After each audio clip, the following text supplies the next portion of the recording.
Alrighty, guys, 18 holes at Bear Mountain Valley Course. This round happened a while ago. I'm editing it now while I'm in Calgary, so I don't even remember what I shot. I know I did not play particularly great, but Bear Mountain, especially the Valley Course, is one of my favorite places to go on the island. And before I continue this shot here, I don't know how that didn't cut off this lie, and I sent it so far left.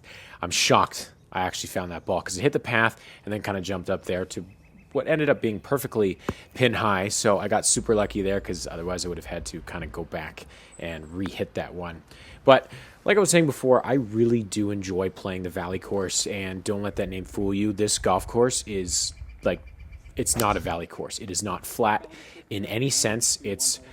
Obviously it's not as up and down as the mountain course, but like even this hole here, it's 240-yard par three, and it's straight down, it's downhill. Like the next hole is like probably 100 feet downhill. Like there's so many elevation changes here. There's not too many uphill shots. Like the mountain course, you're going to have a lot of like downhill and uphill. This course, it seems to only be a lot of downhill and then a couple occasional gradual uphills. Like this shot here, like it's crazy downhill, a lot of blind shots. That's the big thing about Bear Mountain, both golf courses.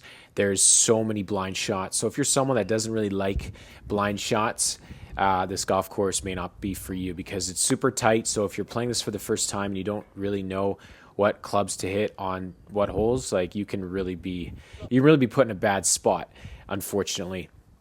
So just make sure if you're going to play here, I think the nice thing with this golf course is you have to take a golf cart, which is included in the round, which is nice.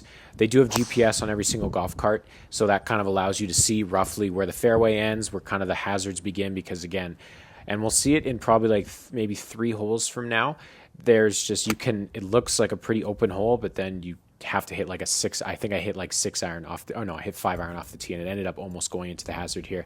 But I made one birdie on the second hole, made an absolute bomb from about 25 feet, and then promptly bogeyed the next hole, which is not great, especially with the wedge.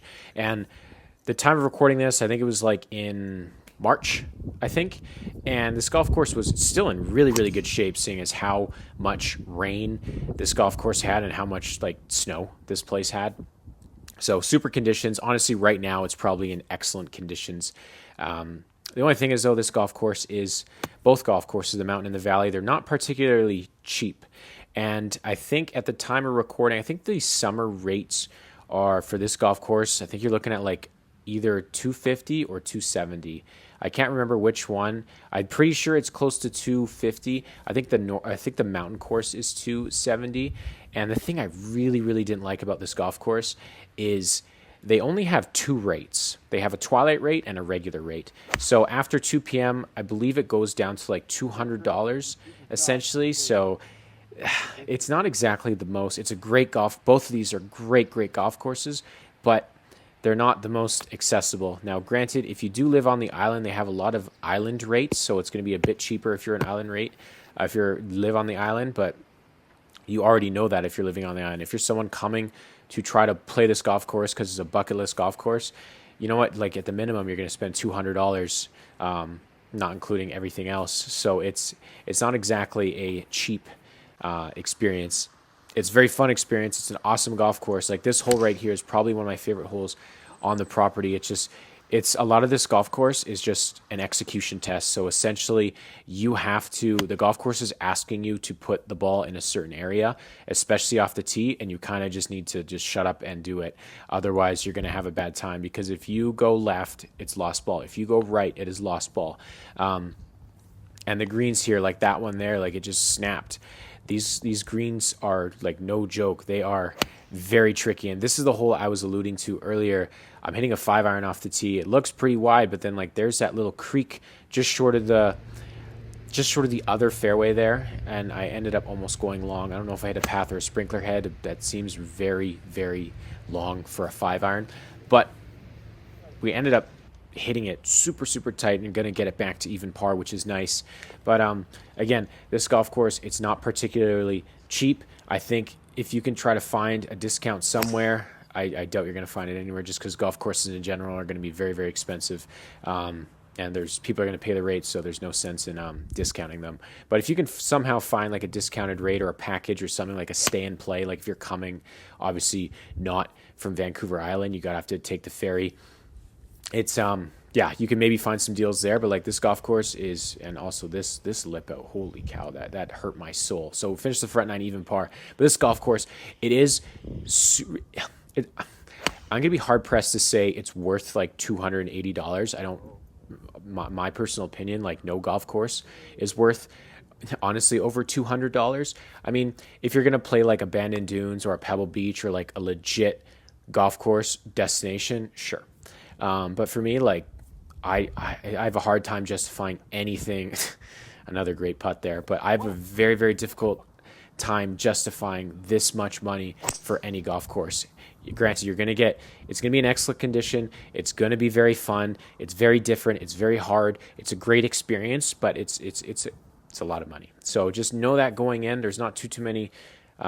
It's just not super affordable. So even if you're going to go, I wish they had like a 9-hole rate or like a super twilight rate or something like that, but they don't. They just have.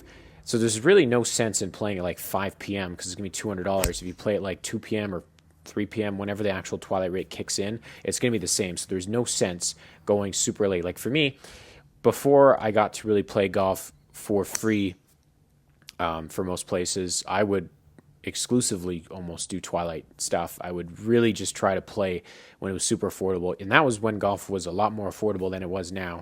So it's tough. I feel for you guys because golf courses like these are so much fun. They're really challenging. They're very like thought provoking because you do have to hit it in certain spots. You do have to hit certain ball flights. The contours of the golf course, because it is a mountain course, will, sometimes it'll funnel it right down the middle of the fairway, and sometimes it's going to funnel it to a spot you don't want to be. So, you know what? It's super fun. If you're going to play this, I would absolutely recommend playing either of these golf courses. I like the Valley so much more than the mountain personally. If you are going to play, like, you know what?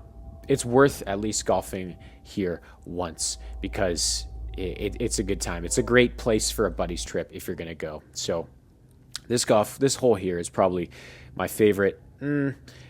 It's either this one or the par 5 coming up here. It's just the tee shot and the second shot downhill are super cool. I really, really like a lot of the holes on this golf course. Again, like the mountain just seems a little bit, I don't know.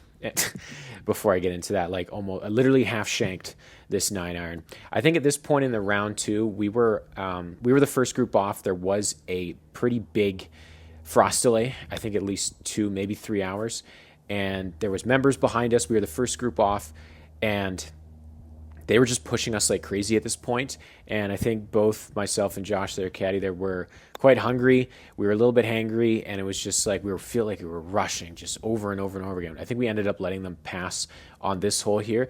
But by that point, the damage was done. I was thinking about it. I was worrying. I almost made a double there from a 9-iron, which would have been catastrophic.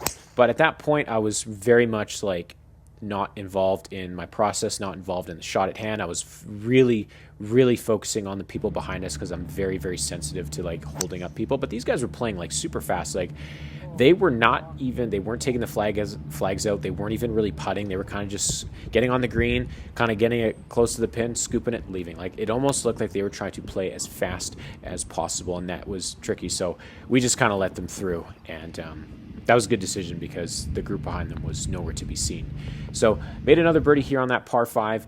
Again, that hole there was probably one of the most picturesque holes on the golf course. Definitely the signature hole on the Valley course. Super fun. It's very tricky. It's not exactly it's a very difficult 2-shot hole. I blasted driver and blasted 3-wood. Again, this was when the ball's not exactly going too far because it's February or March. I don't know exactly when, but this round really almost got away from me. I made a lot of good par saves, I made a couple bogey saves and stuff, and it wasn't my best round. We were kind of scrambling again with all the frost delay, filming, all that stuff. So obviously no excuses, but it was a very fun time. I do really like this golf course. So many good holes here. And yeah, I can't wait to come back. It's absolutely worthwhile to come back for me. Maybe not for you because, again, it's very expensive. Actually, funny story. I think when I was playing here, I made a video. I made a video essentially. I wasn't making fun of the golf course at all. I was making like an ad essentially on the greens, and I basically said the greens were slow. And then I think that got back to like either the head pro or the director of golf, and they got really upset and trying to explain that it was just a joke and the Bear Mountain logo was nowhere in sight. But I don't know if I burned any bridges here. I hope not. I love this golf course. I made a few videos of it, and yeah, so I thought it was a very funny ad too. But but that's kind of wrapping up the round here. Not my best, but it was a very fun time. I really enjoyed playing here.